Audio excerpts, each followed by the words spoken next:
Assalamualaikum warahmatullahi wabarakatuh. Berjumpa lagi di channel Teknisi Gebang. Untuk hari ini ada handphone Samsung A13 Lite atau modelnya itu nggak tahu. Jadi HP ini itu kata usernya sendiri ini habis keselup air, terus usernya juga coba direndam di beras ya moga-moga aja kata usernya juga setelah direndam beras bisa nyala lagi. Setelah nunggu beberapa jam ternyata nggak nyala juga. Ya nggak apa-apa sih buat teman-teman, ketika HP-nya itu kena air coba direndam aja lah. Ya ini aja kita proses pembongkaran. Ya video ini kita dipercepat ya biar mempersingkat waktu. Ya itu ada trik yang sederhana kan, biasanya kalau HP kena air, keselup air, biasanya itu direndam ya. Direndamnya itu di beras ya, emang sih direndam. Itu cuma mengurangi ya, bukan semuanya itu hilang. Setelah dilihat bener guys tuh, ini banyak air yang tersisa di bagian dalamnya itu loh. Ini harus benar-benar kita bersihkan ya, solusinya itu harus kita bongkar, nggak bisa direndam di beras. Ini kita bersihkan terlebih dahulu menggunakan tisu, harus sebersih mungkin ya. Ini jangan sampai ada air yang tersisa. Setelah itu untuk bautnya harus kita lepas. Untuk bautnya sendiri biasa kita menggunakan obeng plus.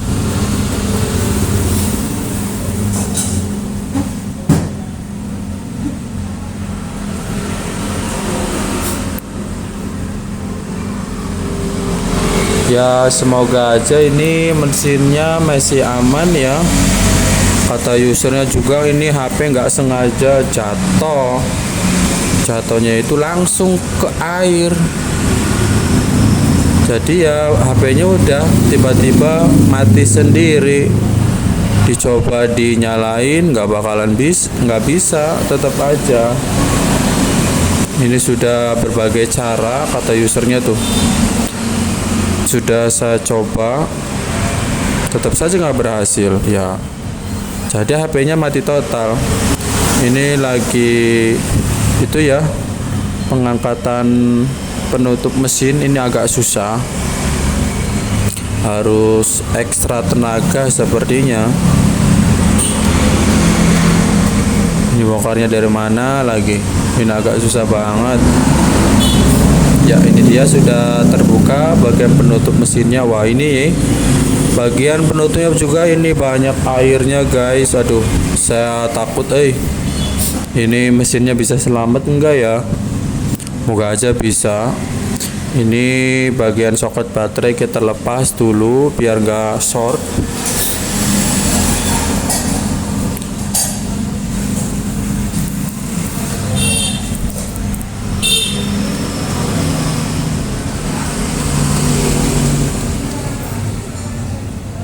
Ini lagi cari apa? Biasa lagi cari cairan buat pembersih ataupun tisu lah intinya. Ini harus kita bersihkan dulu untuk sisa-sisa airnya di bagian mesin.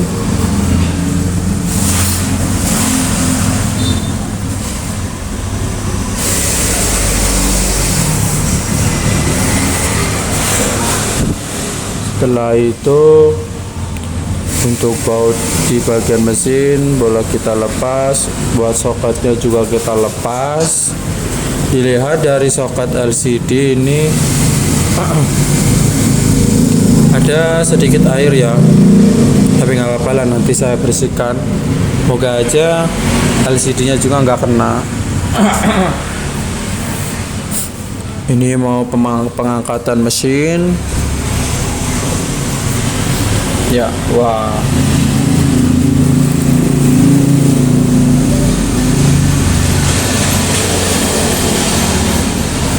bener guys, aduh, sampai di bawah mesinnya juga kena air. Inilah risikonya kalau HP itu kecelup air. Beda sama keciprat ya. Kalau keciprat kan nggak semuanya itu basah. Kalau celup, wah, sangat disayangkan. Buat teman-teman harus hati-hati ya. Nah, sampai HP-nya itu kecelup air lah. Nanti akibatnya seperti ini. Kalau nggak mati total ya air LCD-nya kena. Ini untuk bagian bawah kita cek terlebih dahulu. Biasa pada bagian lubang konektor charger itu biasanya kan air pada masuk di situ, yang sekiranya itu ada lubang aja pasti pada masuk.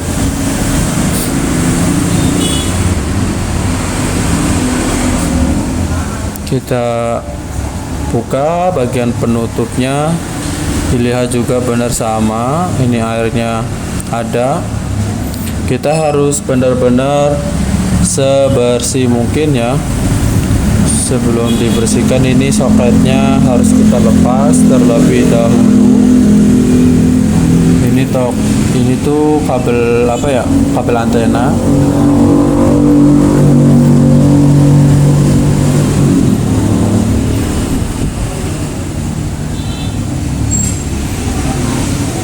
Jangan dicongkel dulu ya. Hati-hati itu.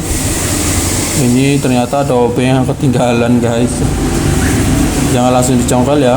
Nanti kalau langsung dicongkel bisa patah.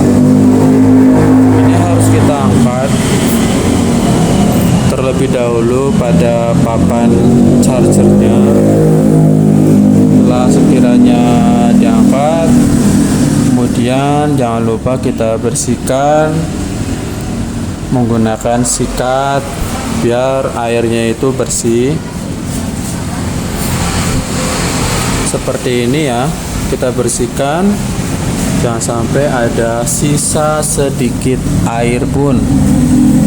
Untuk membersihkannya juga kita biasa menggunakan alkohol ataupun thinner. Ya, bagi teman-teman kalau mau lebih kering bisa dijemur ya. Dijemur juga boleh, tapi syaratnya itu harus kita bersihkan terlebih dahulu seperti ini menggunakan alkohol yang sekiranya itu cairan mudah kering aja. Seperti ini ya, kita bersihkan, jangan sampai ada air yang terlewat sedikit pun. Intinya itu harus benar-benar bersih. Ya, buat teman-teman yang sekiranya itu mau bersih terus airnya itu hilang, boleh dijemur ya. Untuk jemurnya itu kita bisa langsung ke terik matahari. Biasa itu kalau jemur langsung ke matahari untuk airnya itu bisa menguap ya. Beda sama menggunakan blower. Kalau blower itu kan hanya apa sih namanya ya, tidak bisa menghilangkan sepenuhnya lah intinya. Ini dia sudah selesai, kita rakit semua. Tadi sebelumnya itu saya rekam ya untuk penjemuran pada bagian HP-nya. Setelah itu sekiranya sudah dirakit, ini HP mau kita coba lah. Semoga aja berhasil. Kalau berhasil ya syukur. Kalau nggak berhasil, syukur.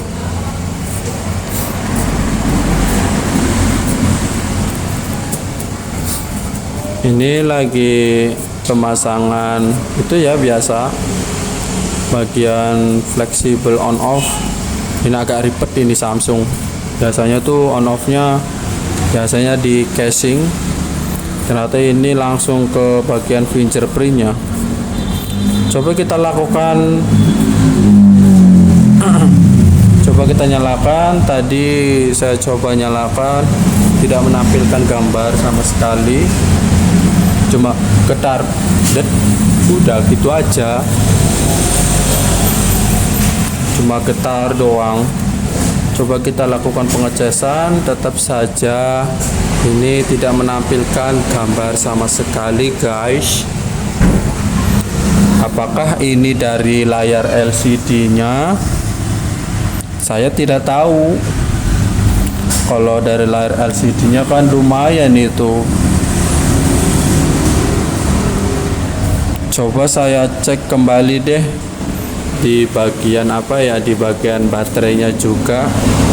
Apakah itu baterainya sudah maksimal atau belum?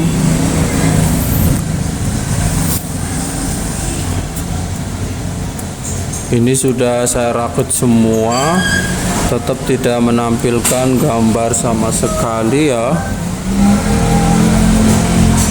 Coba kita cabut deh. Setelah itu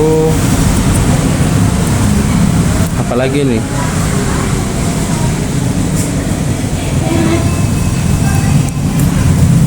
Tetap nggak berhasil ya. Kemudian berikutnya kita harus mau apa lagi nih?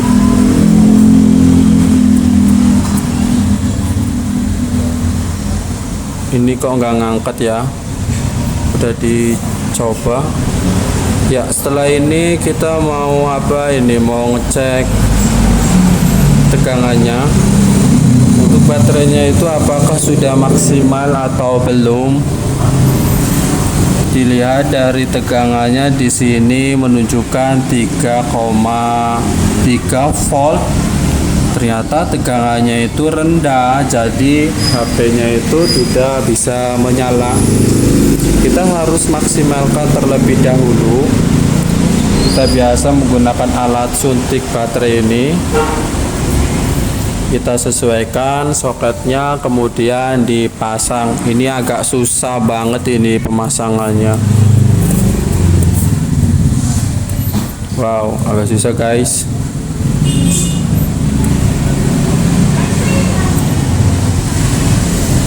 Kalau tanda indikator warna merahnya menyala ya berarti ini sudah bisa mengecas ya. Ya ini dia, saya skip aja lah. Ini indikator merahnya sudah nyala. Wah, ini nggak bisa disuntik baterai guys. Setelah itu saya coba lakukan pembersihan terlebih dahulu ya di bagian komponen itu yang di atas baterai. Ini dicek tegangannya sudah maksimal 3,9 volt. Sebelumnya itu kenapa nggak bisa disuntik, karena di bagian komponen baterainya itu ada airnya guys, jadi dia nggak mau bisa disuntik baterai ya. Tadi sudah maksimal baterainya. Ini dilihat lagi, kok ini nggak bisa nyala terus. Dan sudah dilakukan pengecasan ya, ini dicabut kembali.